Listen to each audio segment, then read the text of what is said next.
நீங்கள் பார்த்துக் கொண்டிருப்பது 24 நியூஸ் தமிழ். பெண்கள் ஆபத்து நேரத்தில் காவலன் உதவி செயலியை பயன்படுத்தி தங்களை தற்காத்துக் கொள்ள வேண்டும்.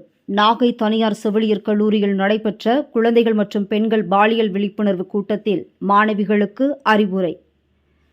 நாகப்பட்டினம் ஆண்டவர் தனியார் செவிலியர் பயிற்சி கல்லூரியில் குழந்தைகள் மற்றும் பெண்கள் பாலியல் குறித்த விழிப்புணர்வு நிகழ்ச்சி இன்று நடைபெற்றது.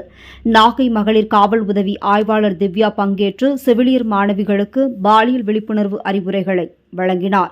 மாணவிகள் மத்தியில் பேசிய அவர் தங்களை சுற்றியுள்ள குழந்தைகளுக்கும் பெண்களுக்கும் பாலியல் குறித்த புரிதலை ஏற்படுத்த வேண்டும் என்றும் ஆண் குழந்தைகளுக்கும் குட் டச் பேட் டச் இடங்களில் தொடக்கூடாது என்பதை சொல்லி வளர்க்க வேண்டும் என்று கூறியவர், மாணவிகள் அனைவரும் காவலன் உதவி செயலியை தங்களுடைய செல்போன்களில் பதிவிறக்கம் செய்து வைத்துக் கொள்ள வேண்டும் எனவும் ஆபத்து நேரத்தில் அதை பயன்படுத்தி தங்களை தற்காத்துக் கொள்ள வேண்டும் எனவும் அறிவுரை வழங்கினார். இதில் மகளிர் காவல் உதவி ஆய்வாளர் அமுதா, கல்லூரி தாளாளர் நடராஜன், கல்லூரி முதல்வர் கோமதி மற்றும் செவிலியர் பயிற்சி கல்லூரி மாணவிகள் பங்கேற்றனர். என்னோட ஃபாதர், அதாவது நம்ம உமன்ஸ்க்கு நம்ம டக்குன்னு ரீச் ஆகுறத விட ஜென்ஸ் வந்து டக்குன்னு செல் எடுத்து பார்ப்பாங்க. ஒரு அலர்ட் மெசேஜ் வருது, ஒரு பீப் சவுண்ட் வருது அப்படின்னா, சரிங்களா?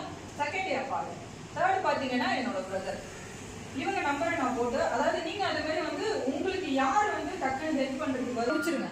முடிச்சதுக்கு அப்புறம் இன்கேஸ் இப்போ நான் சொன்ன சுச்சுவேஷன்லேயே நீங்கள் வந்து ஒரு நைட் ஒரு 1 o'clock முடிச்சுட்டு நீங்கள் போறீங்க. ஒருத்தர் வந்து உங்கள்கிட்ட குடிச்சிட்டு வந்து உங்கள் கையை பிடிச்சி இழுக்கிறாரு. நீங்கள் எடுத்து ஃபோன் அடித்து நீங்கள் பயந்து அந்த மாதிரி அந்த விஷயத்துக்கே போகாதீங்க. உடனே காவலன் ஆப் ஓப்பன் பண்ணால் டக்குன்னு வந்து காவலனோட நம்பருக்கு போய் அந்த கால் போயிடும். கால் போன உடனே அவங்க இங்கேருந்து உங்களுக்கு ஹெல்ப்லைன்லேருந்து ஃபோன் அடித்து உங்களுக்கு என்ன ப்ராப்ளம் அப்படின்னு உடனே உங்களுக்கு ரீச் ஆவாங்க. சரிங்களா? செகண்ட் விஷயம் என்ன நடக்கும் அப்படின்னா, நீங்கள் அந்த பட்டனை கிளிக் பண்ணோன்னே நீங்கள் ஒரு 3 பேர் கொடுத்தீங்களா, 3 பேர் டீட்டெயில்ஸ் கொடுத்தீங்களா, அவங்க ஃபோன் நம்பருக்கு ஒரு பீப் சவுண்ட் போகும், ஒரு மெசேஜ் ஒன்று போகும்.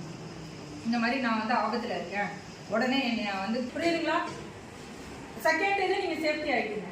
தேர்டு பார்த்தீங்கன்னு வச்சுக்கோங்க, அந்த ஃபர்ஸ்ட் ஒரு ஹெல்ப்லைன்லேருந்து ஃபோன் பண்ணாங்களா, அவங்க என்ன பண்ணுவாங்கன்னா உங்களோட லொக்கேஷனை செக் பண்ணி உங்கள் நியர்பையில் உள்ள போலீஸை உடனே உங்கள் இடத்துக்கு அனுப்புவாங்க.